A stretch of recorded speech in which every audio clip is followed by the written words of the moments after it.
Bonjour tout le monde, bienvenue sur la chaîne de Père riche fils pauvre et aujourd'hui on fait un featuring avec la chaîne de NFT Money et Metaverse. Ça va les gars? Au Ça va top, et toi? ça va. Et toi? Ok. Alors le sujet du jour c'est de comment gagner de l'argent avec les jeux vidéo. Donc ça c'est un sujet qui est d'actualité et on va creuser le sujet ensemble avec les experts NFT Money et Metaverse aujourd'hui. Donc, très simplement, aujourd'hui, pour gagner de l'argent avec des jeux vidéo, il y a plusieurs moyens. Il y a être testeur, être joueur pro dans des compétitions e-sport, faire du stream, être blogueur. Mais il s'avère qu'avec la tendance aujourd'hui de la crypto, il y a beaucoup de possibilités. Et c'est là où on va beaucoup creuser avec les experts Fabien et David. Alors, je vous écoute, si vous pouvez rapidement vous présenter. Ça marche. Je vais nous présenter rapidement. David et Fabien, on anime la chaîne NFT Money et Metaverse. On est une chaîne d'information sur les NFT en général. Et donc, le secteur des jeux vidéo, ça fait partie de notre domaine d'expertise. Donc, on va rentrer plus en détail dans le vif du sujet. Fabien, je te laisse reprendre la parole. Tu m'as pris de court là. Vas-y. Non, mais c'est ça. C'est bien résumé. Donc, du coup, l'idée aujourd'hui, c'est de parler principalement des play to earn. Puisque, de base, imaginons, vous jouez à un jeu vidéo, vous jouez à FIFA. Vous allez faire votre petite partie. Vous gagnez quoi à l'arrivée? La joie d'avoir gagné une partie, mais ça s'arrête là. Si vous allez sur FUT et que vous allez prendre des joueurs, vous allez claquer une petite fortune. Je sais qu'il y en a qui ont claqué vraiment beaucoup d'argent sur FUT pour avoir les meilleurs joueurs.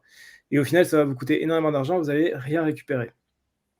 Il y a quelques années déjà maintenant, il y a 2-3 ans, il y a Sorare qui est sorti, qui est le concept de vous aimez le foot, vous voulez jouer avec, enfin vous voulez parier avec des joueurs de foot.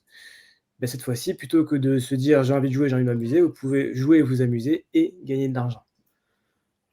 Donc, c'est vraiment un concept qui permet de jouer à des jeux vidéo et de gagner de l'argent en même temps, c'est ça? Grâce à la technologie NFT. C'est bien ça. Ouais, c'est ça. Alors, Sora, en plus, le gros avantage de Sora par rapport aux autres jeux, et encore que les autres jeux maintenant commencent à s'adapter, mais le gros avantage, c'est que vous n'avez même pas besoin de comprendre qu'est-ce que c'est un NFT, comment ça fonctionne, comment acheter des NFT. Vous n'avez pas à gérer tout ça, puisque vous achetez en euros avec votre carte bleue, vous revendez en euros. Il n'y a pas de difficulté particulière. Toute la technologie blockchain est gérée derrière, donc ça ne se voit pas. Donc, ça va permettre de ne pas avoir à vous occuper de ça, et juste à savoir quel joueur acheter, comment faire ça bien. Et, étant personnellement, moi, un gros joueur de Sora, ayant fait plusieurs équipes, en fait, ce qui est intéressant, c'est que vous avez un parallèle entre le jeu vidéo, les performances réelles de vos équipes, et au lieu de faire des paris sportifs, où en fait, votre pari sportif, c'est très simple. À la fin du match, soit vous avez gagné, soit vous avez perdu.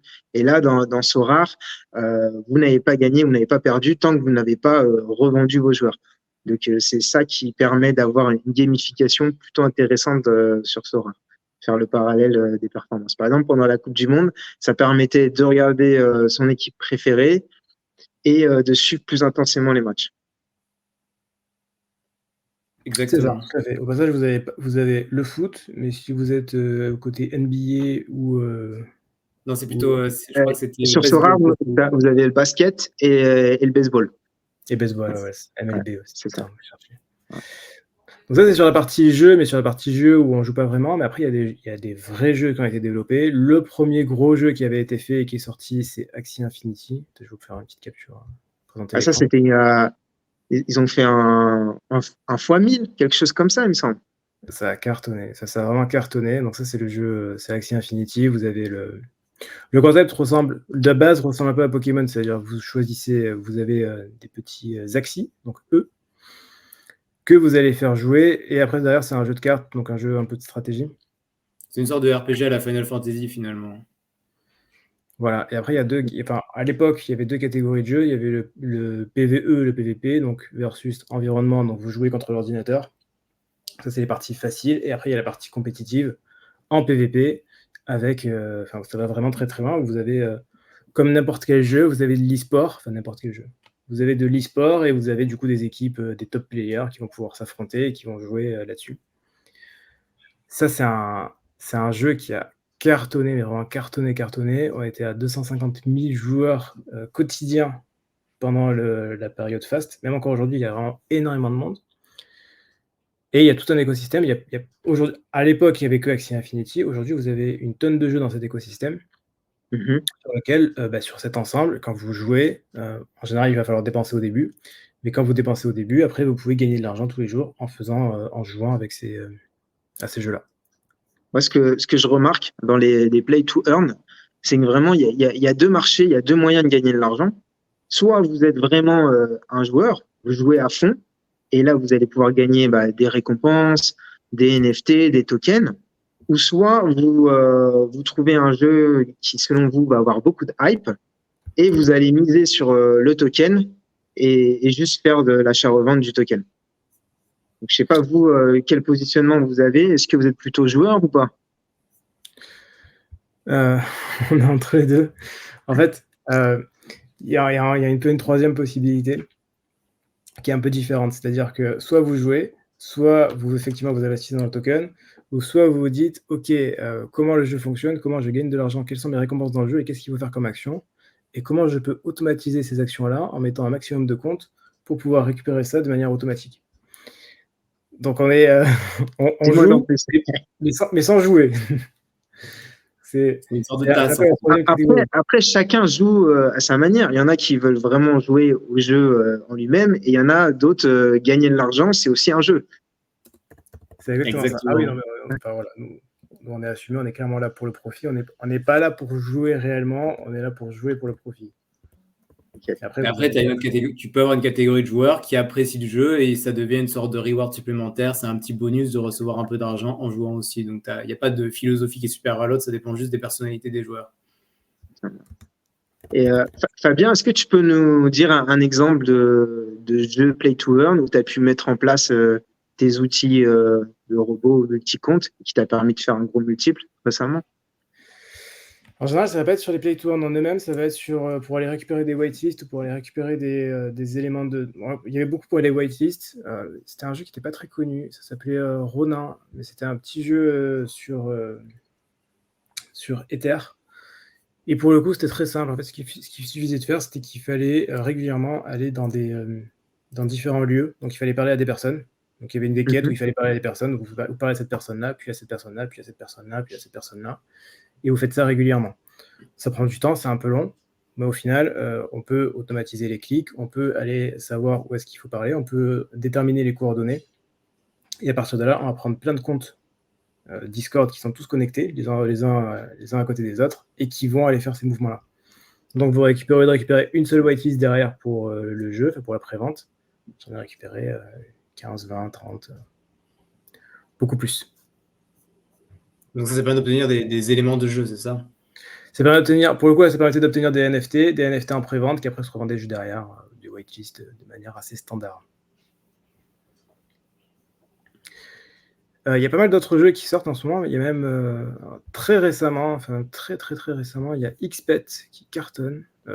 Si vous êtes sur Twitter, que vous êtes un peu dans la crypto, vous devez voir en permanence. C'est le Tamagotchi 3.0, c'est ça? Ouais, c'est ça là. Donc c'est SocialFi, XPET. Vous avez votre petit personnage. En fait, ce qui marche bien, c'est qu'il est intégré. J'ai pas joué dessus, mais il est intégré dans Twitter. C'est-à-dire que vous l'avez vraiment juste à côté de votre pseudo. Et ce qui fait que du coup, vous élevez votre Tamagotchi, vous gagnez de l'argent un peu tous les jours, jusqu'à ce que vous en gagnez plus. Mais dans tous les cas, ça marche. Aujourd'hui, ça marche très très bien. Et encore une fois, comme l'a dit Père Riche, soit vous jouez au jeu, soit vous investissez dans le token. Alors, est-ce que ce genre de jeu, selon toi, c'est un peu des Ponzi? Comme beaucoup de jeux, il faut faire attention, c'est-à-dire qu'il faut arriver au tout début, et dans ces cas-là, arriver au tout début et sortir vite est plus intéressant que arriver quand la hype a commencé et après sortir. Il faut pas arriver. Si vous arrivez trop tard quand déjà beaucoup de monde en parle, c'est pas intéressant, n'y allez pas. Si vous êtes jour 1, jour 2, jour 3 max, oui, vous pouvez y aller. Après, on évite. Okay. Et quel autre indicateur ou critère te permet de te dire que tu arrives à un bon timing pour investir dans un jeu? Alors, c'est pas compliqué. Si le jeu a été développé ou est sorti en 1 semaine, 1 mois, 2 mois max, ça veut dire que c'est un petit jeu, et si c'est un petit jeu, il va pas tenir dans la durée. Ok. C'est assez évident. Si c'est un jeu qui a été développé sur 2 ans, 3 ans, 4 ans, enfin vraiment des gros jeux, même si on arrive tard, c'est pas très grave parce qu'on sait que c'est un gros jeu, qu'il y a un gros studio derrière, qu'il y a de l'investissement et que du coup, l'équipe est là pour rester. Sorare, par exemple, on sait qu'elle est là depuis longtemps et le développement a été long. Ça fait longtemps qu'ils sont là. Axie Infinity, c'est pareil. Il y a eu des petites hypes, il y a eu des tendances, mais il n'empêche qu'aujourd'hui, ils sont encore là. Il y a encore une tonne de joueurs, il y a encore des choses qui se font. Donc, prochainement, il va y avoir Overside des Bored Ape, le metaverse jeu des Bored Ape Yacht Club. Ça fait plus de 2 ans qu'ils développent leur jeu. Bah, c'est pas grave, on sait qu'ils sont là pour rester. Donc, quand vous êtes sur des très gros jeux, pas très grave. Vous n'avez pas le meilleur timing, c'est pas très grave. Quand vous êtes sur des petits jeux, des petits trucs, XPED pour le coup, c'est vraiment petit, c'est sorti il y a pas longtemps.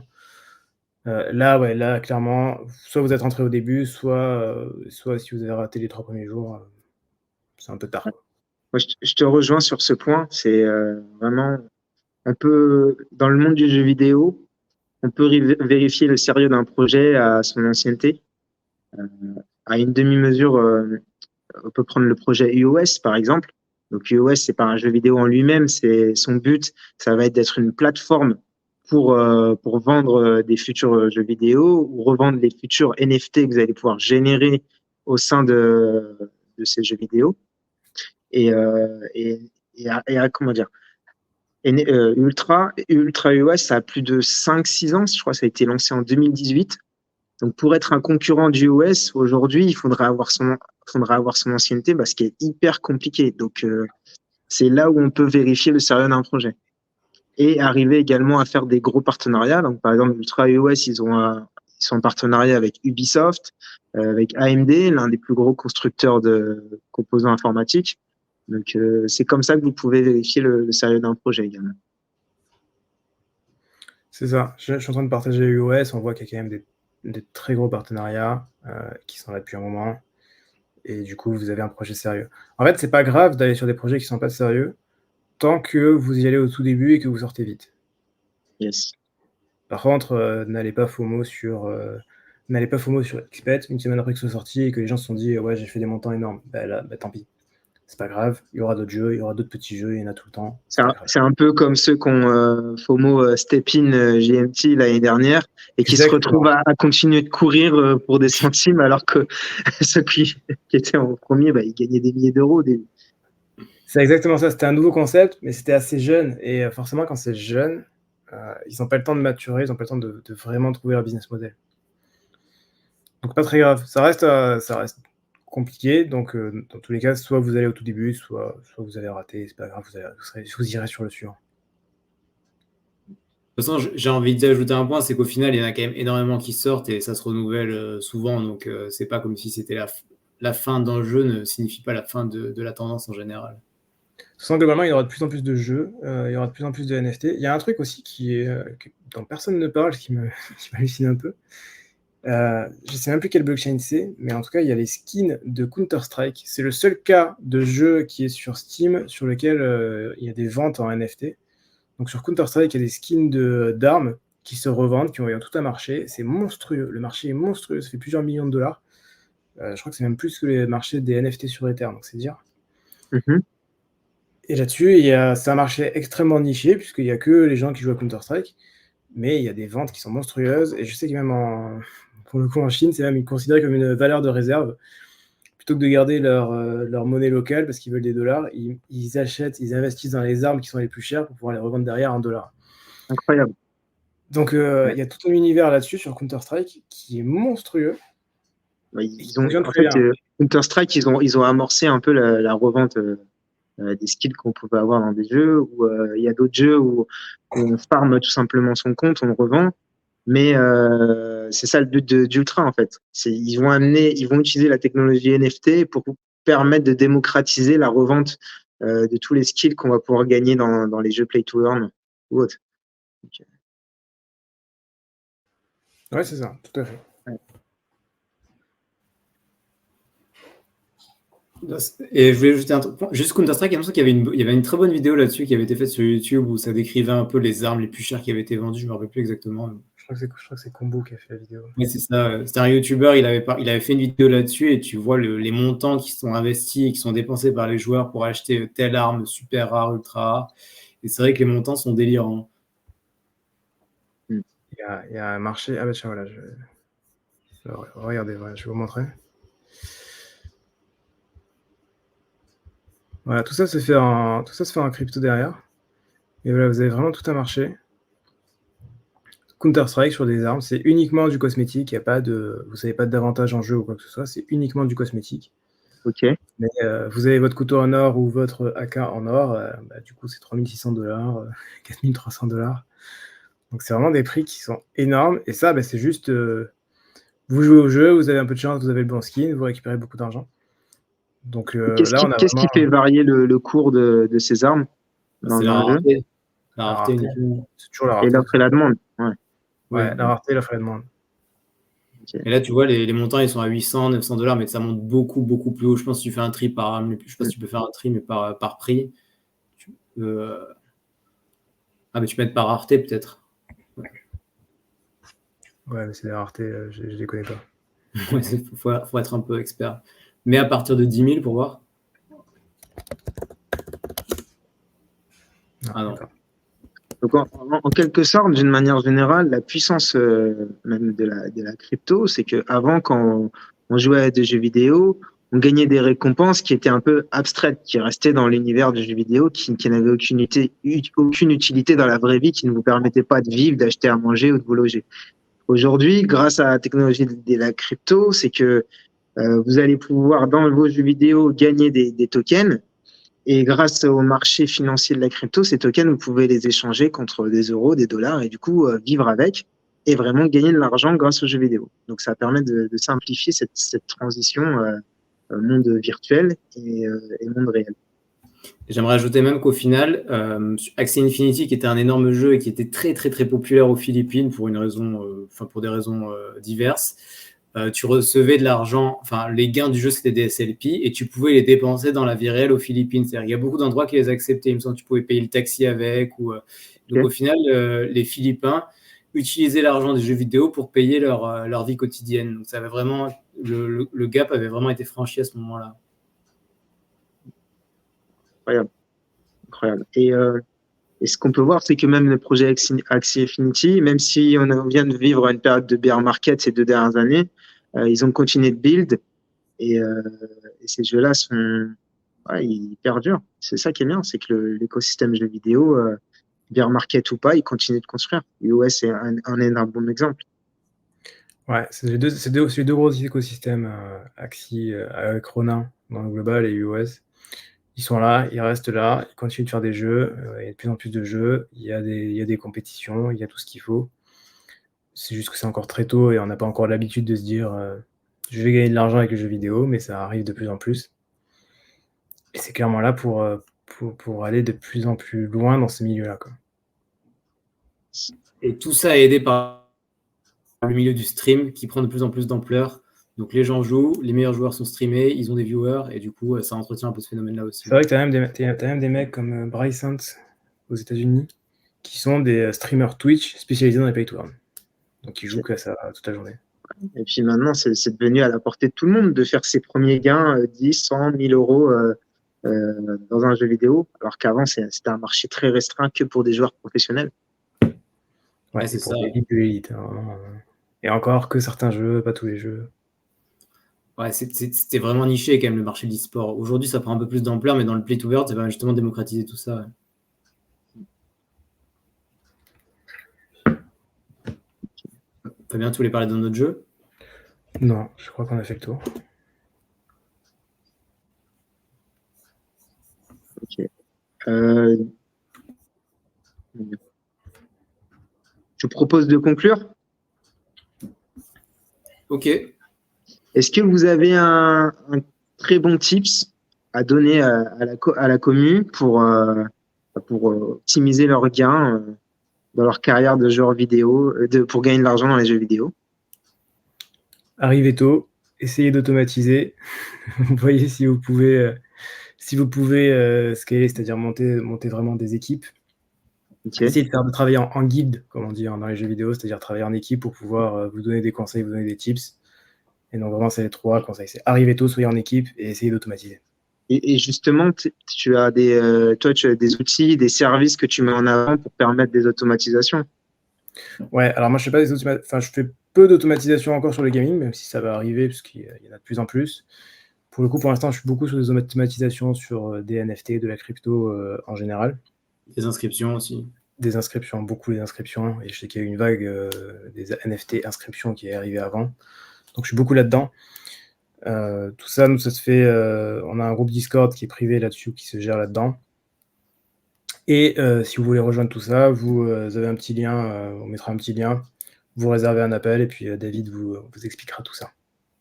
Vous pouvez aussi suivre les vidéos qui sont sur lesquelles on publie tous les jours quasiment. La chaîne YouTube, NFT Money Metaverse. Exactement. Voilà. Donc c'était ça le but de cette interview, de faire un croisement entre des experts NFT et moi, Pierre Riche, qui parle de sujets business d'une manière générale sur Fun Radio ou sur Instagram avec les jeux des vidéos quotidiennes. Et de plus en plus... on peut te retrouver Alors, moi, principalement sur Instagram, j'ai plus de 70 000 followers et sur Fun Radio chaque semaine. Et je tends à partager de plus en plus de tutos sur la crypto de manière générale, niveau débutant à moyen avancé, sur YouTube. Ok, super.